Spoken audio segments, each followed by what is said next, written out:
그 다음 구절 한번 읽어봅시다. 지금 진도가 이렇게 나가가지고 2학기 때까지 끝날 수 있을지는 모르겠네요. 그래도 많이 나갔어요. 나름은. 예. 해명이 말하기를 한번 읽어봅시다. 시작. 해명이 말하기를 해명이 비록 황매에 있었사오나 실로는 아직도 자기 면목을 살피지 못하였사오되 이제 가르침을 받사오니 마치 사람이 물을 마셔보고 차고 넘은 것을 스스로 아는 것과 같사옵니다. 이제부터 행자님은 이 해명의 스승이십니다. 내가 이르기를 내가 만약 이와 같을진대 나와 너는 다 함께 황매를 스승으로 삼을 것이니 앞으로 잘 보지하라 하니 해명이 또 물었다.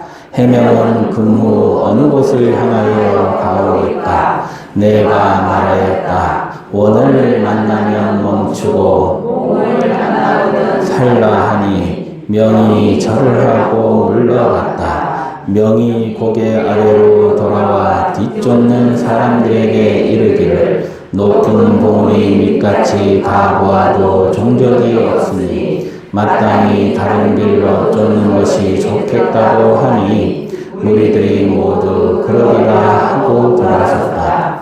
해명은 뒤에 그를 도명이라 호치니 이는 스승의 이름 위자를 표한 것이다. 예.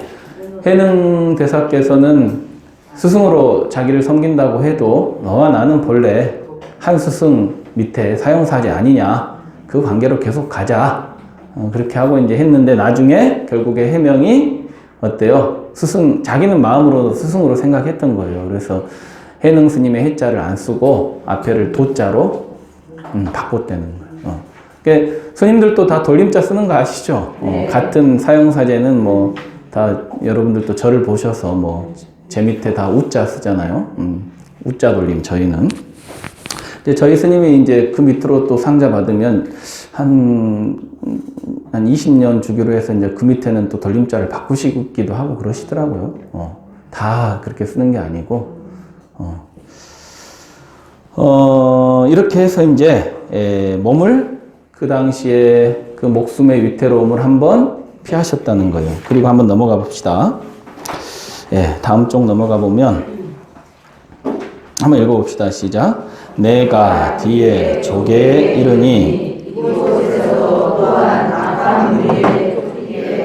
예, 이 말씀은 뭐냐면, 한 번 더 이제 심각하게 목숨의 위협을 받으세요. 그러니까, 이 홍인대사께서 너가 바로 법을 펴면 너가 틀림없이 목숨이 위태로울 것이다. 그러니까 잠시 은둔해 있어라. 이렇게 얘기를 했음에도 불구하고 해능이 이제, 이 조계산 이 근처에 가서 이제 지냈단 말이에요. 몸을 안 숨기고. 그래서 조계산 옆에 이제 그 당시에 보림사라고 절이 있었는데 그 당시에는 폐허로 된 절이었어요. 그러니까 지금 요 앞전에 대유령에서 해명과 만나고 바로 운둔한 게 아니고 조계산, 광주 이쪽으로 내려오셨단 말이에요. 남하해가지고. 그래가지고 운둔한 게 아니고 그 당시에 이제 이 조계 옆에 조계산 그 보림사 절이 있는 그 옆에 유학자 집에 지내고 있었어요. 잠시. 근데 무슨 일이 있었냐면 이 유학자의 친 여동생이 비구니 스님이었어요. 비구니 스님. 그래서 이 비구니 스님이 아주 열반경을 공부를 열심히 하신 분이셨다 그래요. 그 지역에서는 소문이 날 정도로. 근데 이제 자기 오라버니 집에 웬 도수 조금 뭐 이렇게 조금 뭐 범상치 않은 그런 이제 거사가, 그 당시만 해도 거사가 와 있는데, 그러고 이제 대화를 나누던 중에 이게 이제 말하는 게 범상치가 않아요. 오라버니 집에 와서 해능을 보고. 근데 혹시 부처님 경전 중에 열반경이라는 경전을 내가 열심히 공부하고 있는데 내가 그 경전에 모르는 부분이 좀 있다. 이해가 안 가는 부분이 있는데 그 거사님께서 저를 위해서 조금 설법을 해주시면 안 되겠냐고. 그러니까 갖고 와버리는 거야. 경을, 해능이. 그래 놓고는 이제 갖고 오니까 내가 글자를 모르니까 요 뒤에 나와요. 이제 이 교화한 사례 중에 그 비구니어의 일화가 나오는데 내가 글을 모르니까 네가 한번 당신이 한번 읽어봐 주십시오, 스님이. 그러니까 비구니 스님이 아니 글을 모르는데 어떻게 부처님 가르침을 알 수 있냐고 그런단 말이에요. 그러니까 이 노행자가 아니 부처님 가르침이 문자에 있지 않는 것이다. 문자에 있는 게 아니니까 한번 저한테 한번 읽어서 들려주라고. 그러니까 이제 이 비구니 스님이 열반경을 쫙 읽어줬어요. 근데 이 해능 스님이 열반경을 그냥 해석을 해주는데 안목을 열리게 해준 거예요, 비구니 스님을. 그래가지고 이 비구니 스님이 이제 동네방네 다니면서 이제 우리 오라버니 집에 도인 났다고, 도인 났다고 이제 소문을 낸 거예요. 그래가지고 오조 홍인 대사들이 그 소문을 듣고 다시 쫓아와가지고, 그 해능 대사를 잡으려고. 그래가지고 해능 대사가 산으로 피했는데 산에다 불을 놔버렸어요. 산에다 불을 놔버렸다고. 불을 놔버렸는데 다행히 바위틈에 숨어가지고 살아났어. 그래가지고 이제 진짜 은둔을 하시게 돼, 15년간. 이제 그 이야기가 이 다음부터 나오셔요. 한번 같이 읽어봅시다. 이어 사회연에 들어가. 여기 아까 그 회를 만나면 멈추고 해를 만나면 은둔해라 그런 구절이 있었죠. 그 사회연, 여기 이제 이 사회연을 의미합니다. 한번 읽어봅시다. 시작. 이어 사회연에 들어가 사냥하는 무리들 속에 피난하니 여기서 거의 15년 동안을 사냥꾼들과 함께 지내며 그때 정황에 따라 지냈다. 사냥꾼들은 나에게 항상 그물을 지키게 하였는데 나는 매양 살아있는 것을 보면 모두 놓아주었으며 밥 지을 때는 매양 채소를 고기 삶는 냄비 가장자리에 넣어서 익혀 먹었는데 혹 물으면 나는 다만 고기 곁에 채소만 먹는다고 대답하였다. 예. 이런 것들이 이제 도난본에는 없는 내용들인데, 예.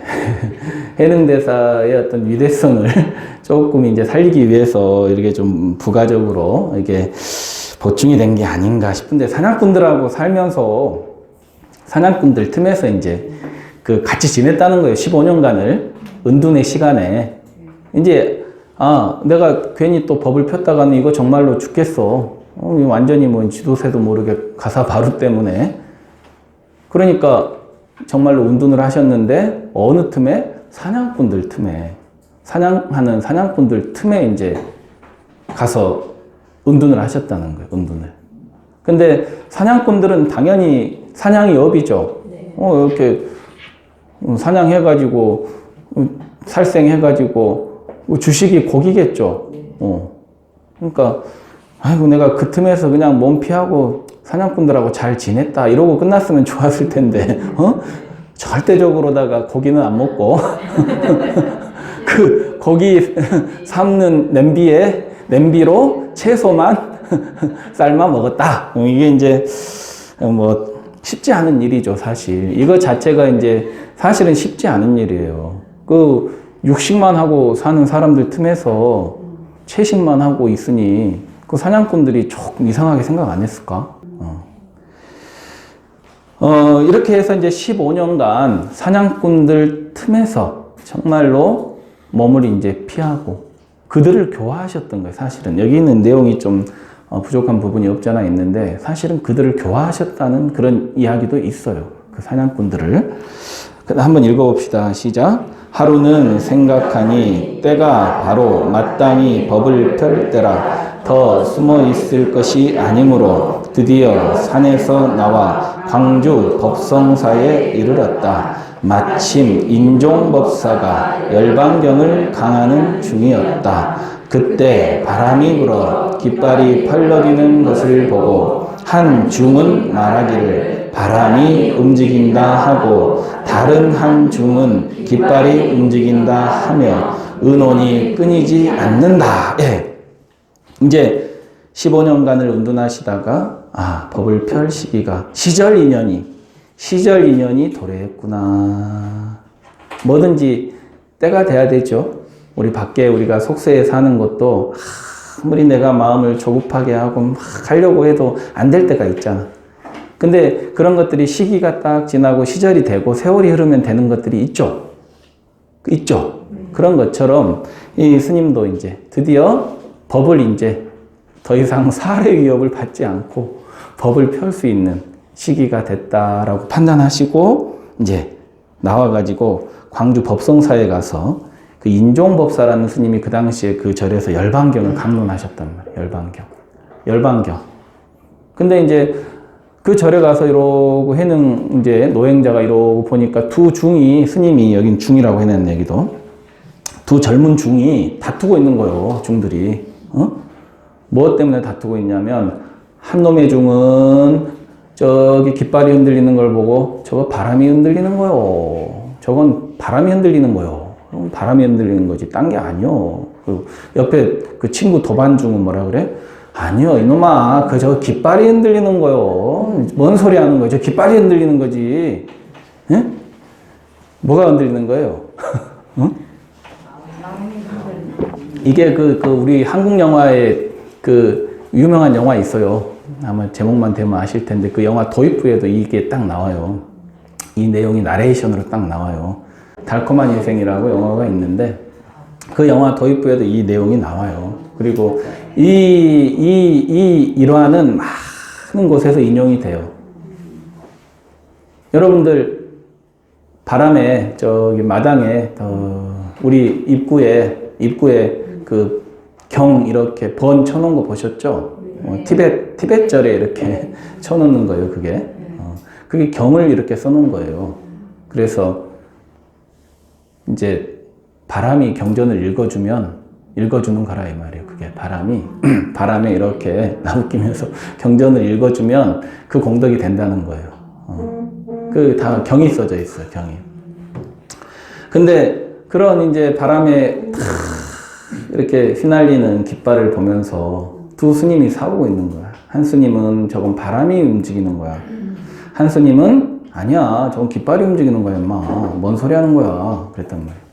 싸울 일도 아니죠, 사실은. 싸울 일도 아니죠. 근데 이게 의미하는 게 뭘까요? 여러분들은 바람이 움직인다 생각하는 사람. 스님, 바람이 움직이는 거예요. 스님, 깃발이 움직이는 거예요. 깃발이 움직이는 거예요. 그럼 뭐예요? 여기 해능 스님 대답이라는 거예요, 나머지는?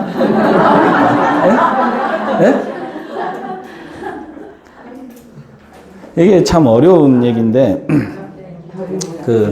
용성큰 스님이 저기 용성큰 스님이 육조단경 해설집, 번역해 놓은 거에 보면 이 부분에 대해서, 이렇게 해설을 붙여 놓으셨어요. 근데 저도 그 용성 스님의 해설을 보고 요게 딱 이해가 됐어요, 저는. 바람이 움직인다라고 주장하는 것은 성품에 집착하는 사람이라는 거예요, 성품. 성품은 눈에 보이지 않는 거죠. 그런 사람은 성에 집착한 성. 예? 예, 성품 성자예요. 성품 성자. 성에 집착하는 사람. 그 다음에 깃발이 움직인다. 이 사람은 눈에 보이는 상. 금강경에 보면 상 나오죠? 네. 상. 보이는 것을 중요시하는 사람도 있잖아. 눈에 보이는 거. 눈에 보이는 것만 다 보는 사람도 있잖아. 눈에 보이는 거. 남들한테 보여지는 거. 내가 잘 보여야 되는데. 그러니까 우리는 어떤 사람은 성품에 집착하고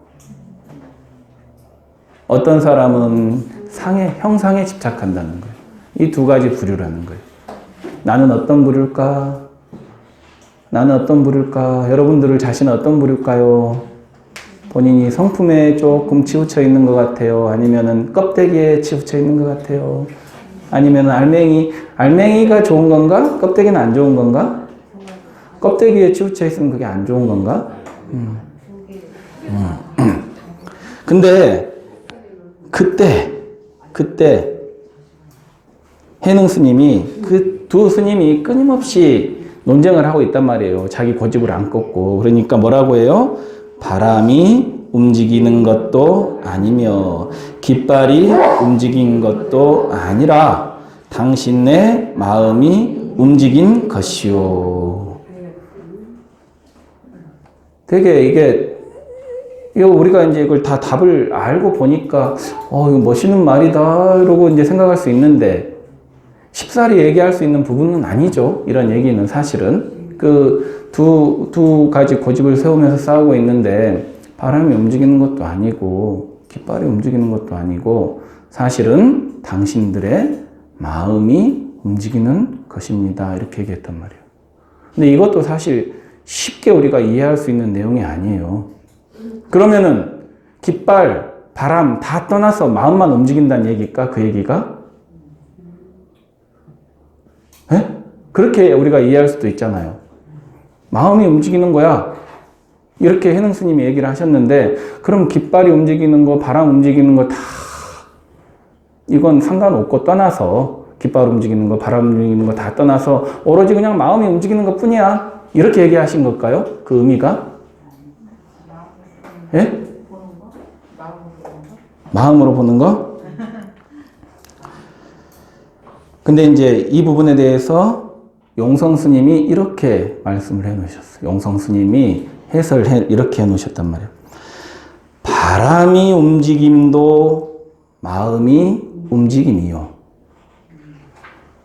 바람이 움직이는 것도 마음이 움직이는 것이고 깃발이 움직이는 것도 마음이 움직이는 것이라는 거예요. 바람 움직이는 거, 깃발 움직이는 거 떠나서 그냥 마음만 움직인다는 의미가 아니고 바람이 움직이는 것도 마음이 움직이는 것이요. 깃발이 움직이는 것도 마음이 움직이는 것이요.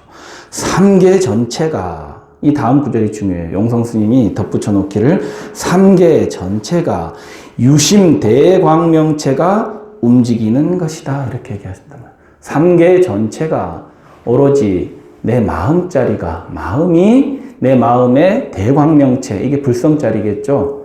그게 움직이는 것이다. 이런 의미로 해능이 얘기하셨다. 말씀하셨다라고 용성 스님이 이렇게 얘기해 놓으셨는데 저도 이 말씀을 접하고 조금 이해가 더 됐어요.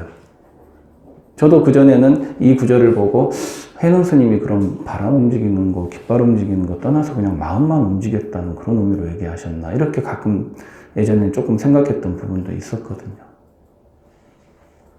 바람 움직이는 것도 마음이 움직이는 것이고 깃발이 움직이는 것도 마음이 움직이는 것이라. 내 마음에 동요가 없으면 바람 움직이는 거에 깃발 움직이는 거에 마음이 일어날까? 내 마음에 동요가 없으면 바람 움직이는 거에 깃발 움직이는 거에 현상에 일체 현상에 내 마음이 경계에 흔들리지 않으면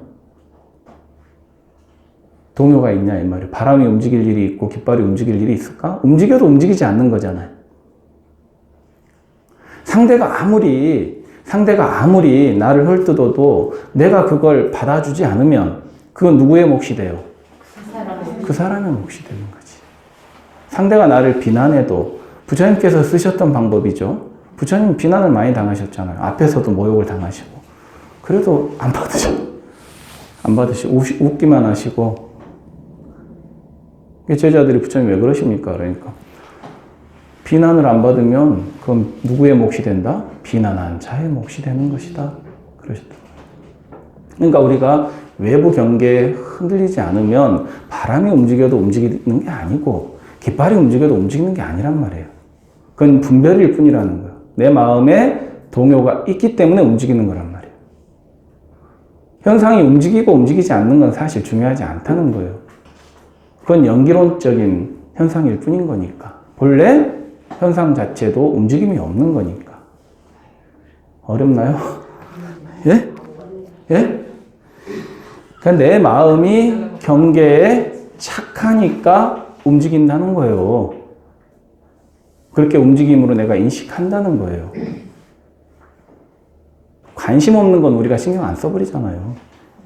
그잖아요. 그런데 내 마음이 안 움직이잖아요. 예? 마음이 가는 대로 해라 그런 거하고 다른 건가요? 마음이 마음이 가는 대로. 가는 대로. 이제 마음 가는 대로 한다.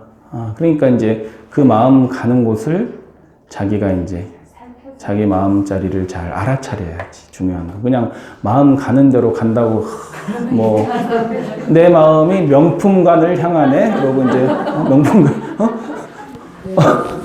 내 마음이 명품관을 향하는구나. 명품관에 부처님이 계신다. 우리 스님도 그러셨고 영성 스님도 마음 가는 곳에 부처님이 계신다 하셨으니까 내 마음이 명품관으로 향하네. 이러면서 합리화시키는 거예요. 합리화. 마음 가는 곳에 물질을 가고 예. 물질 가는 곳에 마음 간다는 말. 근데 이제 꼭 그렇지만은 않잖아요.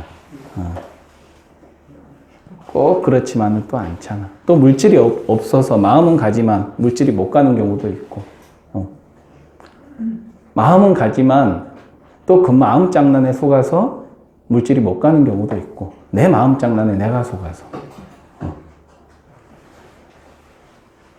그러니까 우리가 숲길을 탁 가면서 행복해하는 거하고 내가 좋아하는 명품관을 탁 지나가면서 행복해하는 거하고는 좀 차원이 틀리잖아요. 그죠?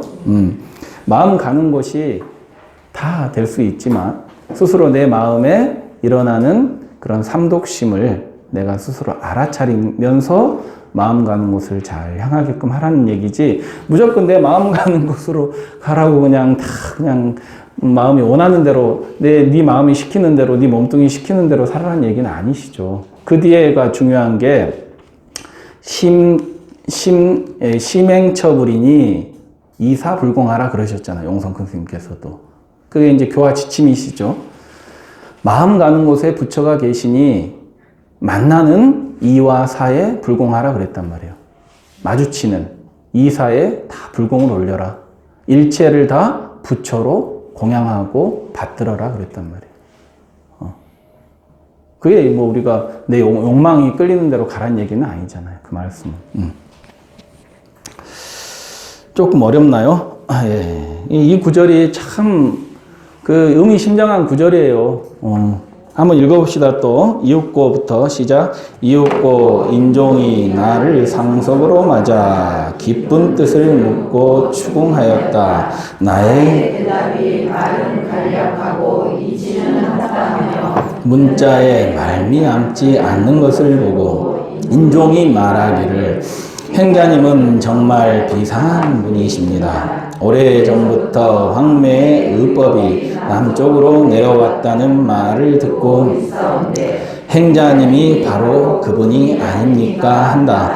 내가 그러하에다 하니 인종이 제자의 예를 갖추어 절을 하고 전례 의발을 대중에게 내어 보이기를 청하고 다시 묻기를 황매에서 부처 가실 때의 가르치심이 어떠한 것이옵니까 한다. 내가 대답하였다. 가르침이란 없고 다만 견성만을 논할 뿐 선정, 해탈을 논하지 않았습니다. 인종이 또 물었다. 어찌하여 선정, 해탈을 논하지 않습니까? 이법이 되기 때문이니 이것은 불법이 아닙니다. 불법은 둘이 아닌 법입니다. 인종이 다시 물었다. 어떤 것이 불법의 둘이 아닌 도리입니까? 내가 말하기를 법사가 열반경을 강설하니 불성이 이 불법의 둘 아닌 법임을 밝게 보니 열반경에 고기덕왕 보살이 부처님께 사례기를 사중금계를 범하니나 오역죄를 지으니나 또는 일천재 등은 마땅히 성근 불성이 끊어집니까 하니 부처님께서 말씀하시기를 성근에 둘이 있으니 하나는 상이요 하나는 둘은 무상이라 하셨으니 무상도 아니요 이런 거로 끊어지지 않는 것을 둘이 아님이라 하는 것이며 또한 하나는 선이요 둘은 불선이니 불선은 선도 아니며 불선도 아니니 이런 거로 둘이 아니라 하는 것이며 또한 온과 개를 범부는 둘로 보나 지혜 있는 사람은 그 성을 요달하여 둘로 보지 않으니 둘이 아닌 성품이 곧 불성입니다 하였다. 인종이 내 말을 듣고 환히 합장하여 말하기를 제가 경을 강의하는 것은 마치 깨어진 기왓장과 같고 인자의 논의는 징금과 같습니다 하였다. 예, 어려운 내용이죠. 불법의 둘 아닌 도리. 유마거사께서도 불이법문을 말씀하셨죠. 둘이 아니다. 중생과 부처가 둘이 아니고 번뇌와 보리가 둘이 아니다. 중생이 곧 부처고 번뇌가 곧 보리다. 화엄경에서도 마음과 중생과 부처 이 세 가지가 시삼 무차별이다 그랬다면 차별이 없다 이 말이에요. 우리 마음자리와 중생의 마음자리와 부처의 마음자리가 차별이 없어. 미혹하면 중생이고 한마음 돌이켜서 딱 깨치면 사로잡힘에서 벗어나면 자기 관념을 딱 깨버리고 내가 나라고 생각하는 그런 상을 탁 스스로 죽여버리면 어때요? 부처가 된단 말이에요. 완전히 이게 다른 사람이 아니잖아요. 같은 사람인데 한 사람은 꿈속에서 꿈꾸고 있고 한 사람은 깨어 있어. 그 차이인 것 뿐이에요. 꿈꾸고 있다, 깨어 있다. 둘이 아니잖아요. 다른 게 아니잖아. 같잖아. 근데 단지 차이가 있다면 뭐예요? 한 사람은 꿈속에서 단꿈에 또 악몽에 빠져서 괴롭다, 즐겁다 그러고 있고 윤회 노름을 하고 있고 생사 노름을 하고 있고 깨어있는 사람은 어때요? 깨어있으면서 자기가 할 일을 다 해나간단 말이에요. 불보살로서의 할 일을. 그 차이뿐이라는 거예요. 부처 따로 있고 중생 따로 있고 그게 아니고 여기서도 또 얘기하고 있는 게 그런 이치죠. 그러니까 이분법적인 사고를 철저하게 타파하는 거예요. 선종에서는 딱 생각 일으키면 그 자리를 그냥 쳐버려요. 생각 일으키는 그 순간 그 자리를 쳐버린다. 그러면 두 가지로 나눠지는 거니까. 오로지 견성만 논할 뿐 선정해탈을 논하지 않는다. 선정과 이제 스님은 이제 여러분들 이해를 위해서 지금 이렇게 두 가지로 나눠 놓은 거예요.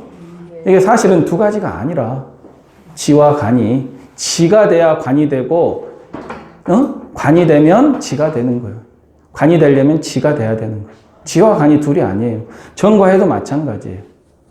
여러분들이 정이라고 하는 건 저 불 켜는 그거예요.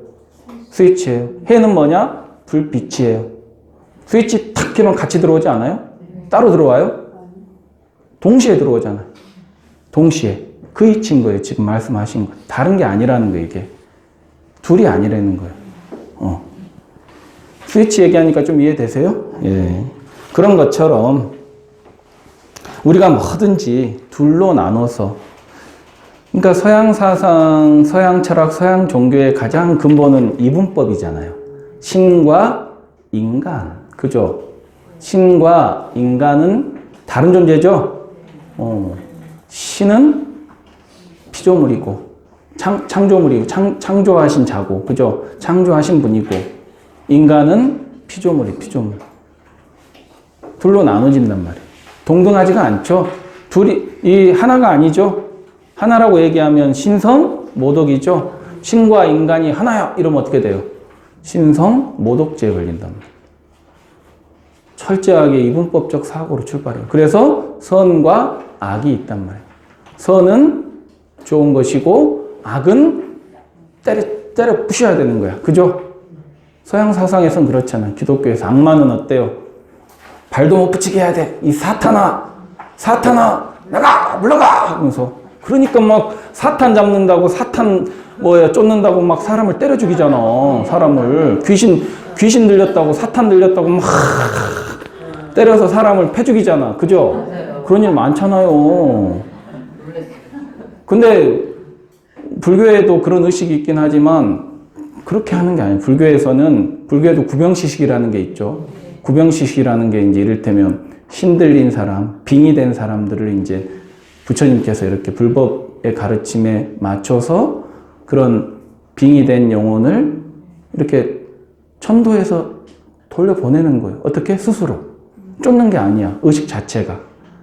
원리는 뭐냐면 공양물을 베풀어요. 사람은 공양에 약하죠. 여러분들도 공양에 약하죠. 누가 나한테 뭐 좀 쏘면 좋죠. 그런 것처럼 먼저 공양을 많이 올려요. 배부르게 먹게 해줘요. 그리고 나서 부처님의 가르침을 들려주는 거예요.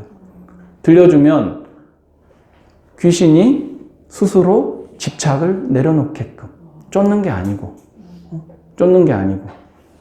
그런 차이가 있어요. 불교의 그런 가르침과 사탄을 몰아내야 된다는 그런 관점하고는 차이가 틀리죠. 이건 그냥 스스로 집착을 내려놓고 스스로 떠나게끔 만든다는 거예요. 안 떠나면 어쩔 수 없는 거예요. 그건 이제 법사의 법력이 부족한 거예요. 그건 법사의 법력이 부족한 거예요. 그럼 이제 법력 높은 스님을 또 찾아가든지 본인이 기도를 열심히 하든지. 그럼 퇴마사가. 예. 그러니까 퇴마사라는 것 용어 자체가 불교적인 용어는 아닌 거예요. 퇴라고 하는 게 물리쳐버린다는 거 아니에요. 마구니를 사탄을 물리친다. 그건 바른 우리 불교적인 용어는 아니죠. 그게 이제 쫓는다는 의미잖아요. 무속인들이 쫓는다 그러잖아. 귀신 쫓는다. 귀신 들려가지고 귀신 쫓는다 그러잖아. 예?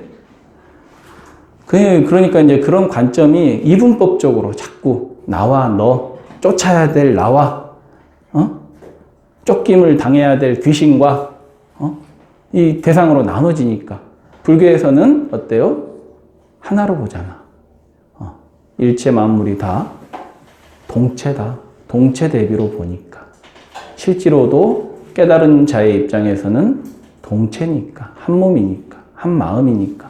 근데 애가 나를 쫓는다는 게 어떻게 말이 돼? 연기론적으로 보았을 때. 여러분들이 시간이 다 돼서 우리가 인생을 살아가면서도요, 우리가 연기를 자꾸 배울 수 있는 부분들이 많아요. 나와 남이 다른 존재가 아니고 우리가 다 연결되어 있다는 거. 여러분들 식사하시고 음식물 쓰레기 남겨요, 안 남겨요? 조금씩이라도. 예? 그게 음식물 쓰레기 남기는 게 음식물 쓰레기 남기는 걸로만 끝난다면 여러분들이 음식물을 남겨도 돼요. 조금이라도 남겨도 되죠. 근데 음식물 쓰레기를 여러분들만 남기는 게 아니죠. 그 음식물 쓰레기를 처리하는 데 들어가는 비용이 19조인가 그렇대요. 19조. 그 많은 비용이 들어가는데 이 비용을 처리해야 되기 때문에 처리 비용으로 자본이 들어가기 때문에 중요한 게 국제 식량 가격이 인플레이션 된다는 거예요. 그 영향으로 우리가 음식물 쓰레기를 남김으로 해서 국제 식량 가격이 올라요. 인플레이션이 된다고. 그러면 아프리카에 그리고 제3세계에 먹을 것이 없어서 굶어 죽는 애들은 그런 나라에서는 식량을 더 살 수 있어요? 더 못 사요? 식량값이 올라가면 더 살 수 있어요? 못 사요? 못 사면 그 아이들은 어떻게 돼요? 더 굶어 죽어요? 덜 굶어 죽어요? 더 굶어 죽는다. 그러니까 여러분들이 식사하시고 음식물 남기는 그 작은 사건이 결국에는 아이 하나를 굶주려 죽게 만드는 행위라는 거예요. 그게 연기예요. 부처님의 가르침이 그런 거예요. 그러면 그런 이치 연기를 아는 사람이 음식물 남길 수 있겠어요? 예? 바로 공양해야지. 집에서도 바로 우리 법제나 보살님 명답이에요, 명답. 바로 공양 다 해야 돼, 집에서.